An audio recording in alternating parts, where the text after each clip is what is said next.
হে হে হে, কি অবস্থা সবার বন্ধুরা? অনেকদিন পর আসলাম ব্লগে ভাই। সবাই কেমন আছেন? আশা করি সবাই ভালোই আছেন ভাই। চারদিকে যা চলতেছে, একে ওকে মারতেছে অন্য দেশের, কিন্তু ভাই আমরা ইন্ডিয়ানরা আমরা মুডে আছি ভাই হোলিতে। চারদিকে শুধু কালী পুজো চলতেছে, কিন্তু আমাদের কিন্তু ভারতে একমাত্র যেখানে হোলি, পিওর হোলি চলতেছে। তো গাইস, তো ইরান এবং ইসরায়েল, সৌদি আরব নিয়ে যুদ্ধ চলতেছে। ইরান পুরো আমেরিকান ঘাঁটিতে, পুরো যেখানে যেখানে বেস আছে বেসিকলি আমেরিকা, সেখানে বোম ফেলতেছে। তো আমার মাথায় একটা খেয়াল আসলো, কেউ ফোকাস করছেন যে শেখ হাসিনা যে আওয়ামী লীগ, যাকে মানে বাংলাদেশের সেই স্ক্রু ঢিলার পাবলিকগুলো তারাই দিছিল, সে এখন ভারতে আছে। তো শেখ হাসিনা কিন্তু আটকাইছিল এই আমেরিকান ঘাঁটিটা, মানে সেন্ট মার্টিনের জন্য যে করতে চাইছিল আমেরিকা, সেটা কিন্তু আটকাইছিল শেখ হাসিনা। আমি তো ভাবতেছি ভাই, যদি শেখ হাসিনা যদি পারমিশন দিত, মানে ইরাক ইরান সরি ইরান বাংলাদেশকেও ছাড়তো না, কোনো বোম কিন্তু। ও ভাই, তো বে মোহাম্মদ ইউনুস তো আমেরিকার সাথে যুক্ত আছে, সেখানে তো সেন্ট মার্টিন আই থিঙ্ক এটা বেঁচে দিছে হয়তো। আমি ইদানিং তো কয়েকদিন আগে দেখলাম যে আমেরিকান আর্মি বাংলাদেশে গেম মানে স্থায়ীভাবে একটা কিছু বেস করার প্ল্যানিং চলতেছে বা আছে। আমি ইরান সরকারকে বলতে চাই, অ্যাট্যাক ইমিডিয়েটলি। মানে আমরা এখান থেকে ভিডিও করবো, বাংলাদেশ যখন ধ্বংস হবে। ইয়েস। তো গাইস, কেমন চলছে দিনকালে? হোলিতে কেমন মজা করলেন? তো হোলিতে সেরকমভাবে আমি মজা করতে পারিনি, কারণ আমার লাগছে সর্দি। হালকা ভগবানকে একটু পূজা টুজা দিয়ে রিল্যাক্সে আসি। তো আমি আজকে রান্না করছি হচ্ছে তোমার মাংস ভাত। বেশ মোটামুটি ভালোই রান্না করছি আমি।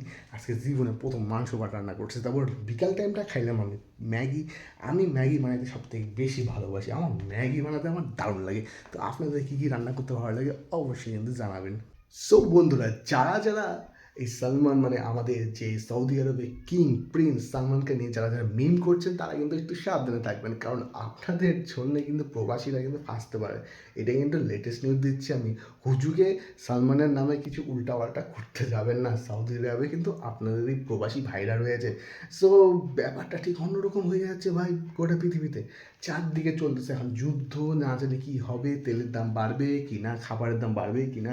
It's truly bad situation right now is whole world. আমার তো মনে হয় থার্ড ওয়ার্ল্ড ওয়ার শুরু হতে চলছে। আপনাদের কি ধারণা? এটা অবশ্যই কমেন্টে জানাবেন। এনি ওয়েজ, তো ট্রাম্প কাকু পুরো মুডে আছে এই সময় ভাই, পুরো সোয়াগে আছে।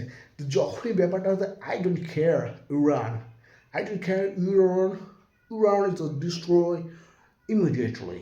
ইয়েস, তো ট্রাম্প কাকু এরকম একটু মোটামুটি একটা ঘোষণা দিয়েছে। বাট নাজুমিন ইউনো ইসরায়েলের যিনি আছে হর্তাকর্তা, সেও বলে দিয়েছে Israel is a powerful country and Iran is a little tourist. We are destroyed. We are immediately এরকম সামথিং দিয়েছে। বাট ওয়াল হাবিবি is very tension right now, কারণ তার মাঝখানে পুরো স্যান্ডউইচ হয়ে গেছে পুরো। ওয়াল হাবিবি Saudi Arab, Bahrain, Kuwait, it's a very tough situation right now. It's Arab country. But we are Indian and we love our country. But it's truly imaginations. Okay, we proud to be we're Indian. So anyways, তো vote সামনে আসছে, তো কারা কারা কাকে কাকে vote দেবে পশ্চিমবঙ্গে অবশ্যই কমেন্টসে জানাবেন। And literally subscribe my YouTube channel. অনেকদিন পর আসলাম ভাই একটু আড্ডা জানাতে। অবশ্যই একটু ভালোবাসবেন, সাপোর্ট করবেন। And yo man, I love my India. And you too, right now. Yo, daddy.